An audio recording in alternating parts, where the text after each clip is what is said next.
Welcome to Abhinav Bharat. నేను journalist Ravichandra.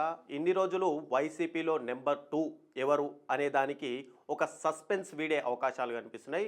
ఇప్పుడు వైసీపీలో నెంబర్ 2గా భారతిరెడ్డి అకస్మాత్తుగా తెరపైకి వచ్చారు. అయితే వైసీపీ అధ్యక్షుడు మాజీ సీఎం వైఎస్ జగన్మోహన్ రెడ్డి భార్య భారతిరెడ్డి ఇప్పుడు రంగంలోకి దిగేశారు. ఇన్నాళ్ళు బిజినెస్ వ్యవహారాలు తప్ప ప్రత్యక్ష రాజకీయాలకు దూరంగా ఉన్నటువంటి భారతిరెడ్డి ఇప్పుడు వైసీపీ నేతలతో మాటామంతి కలుపుతున్నారనే ఒక సమాచారం అయితే అందుతుంది. పార్టీ అంతర్గత వ్యవహారాలు ఎక్కడ ఏం జరుగుతుంది అనే దానిపైన కూడా ఆవిడ ఆరా తీస్తున్నారు. గత కొద్ది రోజులుగా ఈ వ్యవహారం ఏదైతే ఉందో అది చాప కింద నీరులాగా సాగుతుంది. ఎన్నికల్లో చిత్తుగా ఓడిపోయాక జగన్ ఇక్కడ అసెంబ్లీ ముఖమే చూడడం మానేశారు. అప్పుడప్పుడు ఆంధ్రప్రదేశ్లో జరిగినటువంటి పెళ్లిళ్ళు కానీ చావులకు తప్ప ప్రజా ఉద్యమాలకు జగన్మోహన్ రెడ్డి పూర్తిగా దూరంగానే ఉంటున్నారు. చాలా వరకు ప్యాలెస్కే పరిమితమయ్యారని చెప్పుకోవచ్చు. ఇటు తాడేపల్లి లేదంటే బెంగళూరు ప్యాలెస్లోనే ఉంటున్నారు. మరోవైపు ఆయన హయాంలో జరిగినటువంటి లిక్కర్ స్కామ్లో రకరకాల అరెస్టుల వదంతలు కూడా మెయిన్గా తెరపైకి వస్తున్నాయి. ఈ నేపథ్యంలోనే ఆయన భార్య అయినటువంటి భారతి ఎంట్రీ పైన ఇక్కడ అనేక ప్రశ్నలు బయటకు వస్తున్నాయి. అయితే ప్రస్తుత పరిస్థితుల్లో జగన్తో పాటు భారతిరెడ్డి కూడా పార్టీ బాధ్యతలను ఆమె భుజాలపై వేసుకుంటున్నారా, లేదంటే జగన్కు ప్రత్యామ్నాయంగా ఆమెను సిద్ధం చేస్తున్నారా అనే దానిపైన మనకు స్పష్టత లేదు. కానీ భారతి ఎంట్రీ మాత్రం ఖచ్చితంగా ఖరారైందనే చెప్పుకోవచ్చు. వైసీపీ అధ్యక్షుడు జగన్ సతీమణి భారతి ఇప్పటి వరకు మనకు తెలిసినట్టుగా ఎక్కడా కూడా ప్రత్యక్ష రాజకీయాల్లోకి ఆమె రాలేదు. బహిరంగంగా పార్టీ నేతలతో మాట్లాడడం కానీ చర్చలు జరపడం కానీ కూడా ఎప్పుడూ జరగలేదు. 2012లో జగన్ అరెస్ట్ అయినప్పుడు ఆయన చెల్లెలైనటువంటి షర్మిలతో పాటు ఇక్కడ వైఎస్ భారతిరెడ్డి కూడా ఇక ఎన్నికల ప్రచారంలో పాల్గొన్నారు. ఇక 2019 ఎన్నికల సమయంలో కూడా ఆమె సొంత గడ్డలో ఎన్నికల ప్రచారంలో పాల్గొంటూ వచ్చారు. పులివెందులలోనూ బంధువర్గం కానీ పార్టీ ముఖ్య నేతలతో ఎప్పుడన్నా ఒక్కసారి మాత్రమే ఆమె మాట కలిపేవారు. మిగతా ఎప్పుడు కూడా ఆమె బిజినెస్ వ్యవహారాలు తప్ప రాజకీయాల గురించి ఆమె పార్టీ నేతలతో చర్చించిన దాఖలాలు మనకు కనిపించవు. కానీ గత కొద్ది రోజులుగా భారతిరెడ్డి ఇక్కడ యాక్టివ్ అయిపోయారు. పార్టీ నాయకులతో మాటలు కలుపుతున్నారు. ఎక్కడ ఏం జరుగుతుంది, పార్టీలో ఎవరెవరు ఏం చేస్తున్నారు, మనం ఏం చేయాలంటూ కూడా ఆవిడ ఆరా తీస్తున్నట్టయితే తెలుస్తుంది. ఇక్కడ భారతి సడన్ ఎంట్రీ ఆ పార్టీలో కూడా ఒక రకమైన కలకలం రేపుతుందనే చెప్పుకోవచ్చు. బిజినెస్ వ్యవహారాల్లో ఆమె అత్యంత జాగ్రత్తగా ఉంటారు అని మనకు ఒక టాక్ కూడా వినిపిస్తుంటుంది.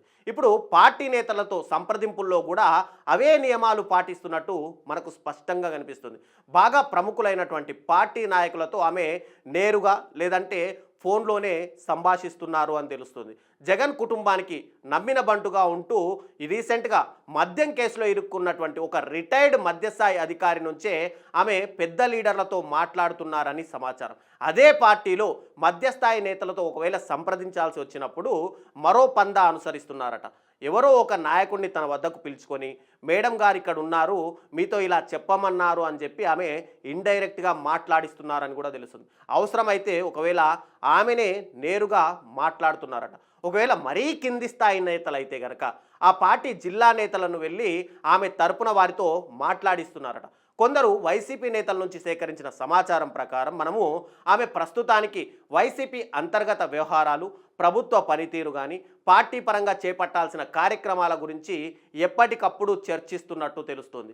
అధికారం కోల్పోయిన తర్వాత పార్టీ పిలుపు మేరకు జగన్ నేరుగా ఇక్కడ ప్రజా ఉద్యమాల్లో ఎక్కడ కూడా పాల్గొనేది లేదు. ఎప్పుడూ సరే మీటింగ్లు పెట్టేటప్పుడు ఉద్యమించండి, ధర్నాలు చేయండి అని చెప్పి అందరికీ చెప్తారు. కానీ ఆయన్నేమో బెంగళూరు వెళ్ళిపోతున్నారు. ఇక అసెంబ్లీలో ఒక ప్రభుత్వాన్ని నిలదీసే అవకాశాన్ని కూడా జగన్ ఇప్పటికే దూరం చేసుకున్నారు. దీంతో అక్కడ పార్టీ నేతలకు ఆయన మధ్య ఒక రకమైన అగాధం పెరుగుతుందనే చెప్పాలి. ఇక కార్యకర్తలతో అంటారా, అది సరే. నాయకుడు లేకుండా పోరాటాలు ఏమిటో కూడా ఇప్పుడు కార్యకర్తలకు అర్థం కాని పరిస్థితి రాష్ట్రంలో నెలకొంది. ఎవరెన్ని చెప్పినా కూడా జగన్ మాత్రం ఇక్కడ ప్యాలెస్ దాటి బయటకు రావడం లేదు. క్షేత్రస్థాయిలో ఏం జరుగుతుందో అనకు చెప్పేవారు కూడా లేరనే చెప్పుకోవాలి. ఉన్నా కూడా ఆయన కోటరీ ఏదైతే ఏర్పాటు చేసుకుంటారో ఆ కోటరీని దాటి ఆయన బయటికి చెప్పరు. ఒకవేళ ఆయనకు చెప్పినా ఆయన పట్టించుకోరు అనే ఒక టాక్ కూడా ఉంది. ఇటీవలి కాలంలో ప్రభుత్వం వ్యతిరేక నిరసనలు చాలా వరకు వైసీపీవి విఫలమయ్యాయనే చెప్పుకోవాలి.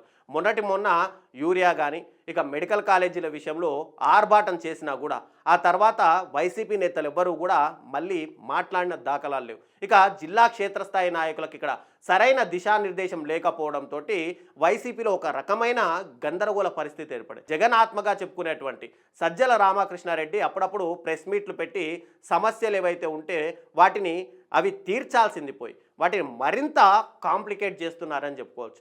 ఇక పార్టీలో ఉన్న అసమ్మతిని కానీ అసంతృప్తిని సద్దమంచడానికి జగన్ నుంచి ఇక్కడ ఎలాంటి ప్రయత్నాలు జరగడం లేదు అనేది మనకు స్పష్టంగా తెలుస్తుంది. ఇక పరిస్థితి కనుక ఇలాగే కొనసాగితే కొద్ది కాలానికే పార్టీ కనుక తెరమరుగవుతుంది అని చెప్పి కొందరి నేతల అభిప్రాయాలతో ఇక్కడ భారతిరెడ్డి అప్రమత్తమైనట్టయితే మనకు తెలుస్తుంది.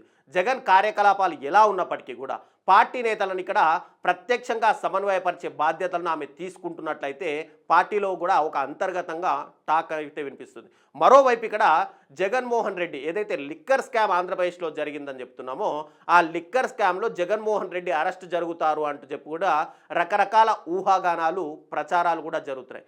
ఇప్పటి వరకు ఆ దిశగా ఎలాంటి కదలిక లేకపోయినా కూడా ఒకవేళ జగన్ అరెస్ట్ అయితే అప్పుడు ఏం చేయాలి అనే ఒక ఆలోచన కూడా చేస్తున్నారు. ఈ నేపథ్యంలోనే భారతిరెడ్డి అకస్మాత్తుగా ఎంట్రీ ఇవ్వడం అనేది ఒక చర్చనీయాంశంగా మారింది. ఆమె పార్టీలోనే ఉంటూ పార్టీ కార్యకర్తలతోనూ అక్కడ నాయకులతోనూ మమేకం అవుతూ పార్టీలో ఏం జరుగుతుందనే విషయాలను ఎప్పటికప్పుడు తెలుసుకుంటూ ఇక వైసీపీలో నెంబర్ 2గా భారతిరెడ్డే ఉంటారు అనేది కూడా ఒక జోరుగా ప్రచారం అయితే జరుగుతుంది. మళ్ళీ జగన్మోహన్ రెడ్డి నిజంగానే అరెస్ట్ అయిన తర్వాత భారతిరెడ్డి పార్టీని నడుపుతారా లేదంటే పార్టీలో నెంబర్ 2గా తెరపైకి వేరే వ్యక్తులు వస్తారా అనేది సస్పెన్స్గానే కొనసాగుతుంది.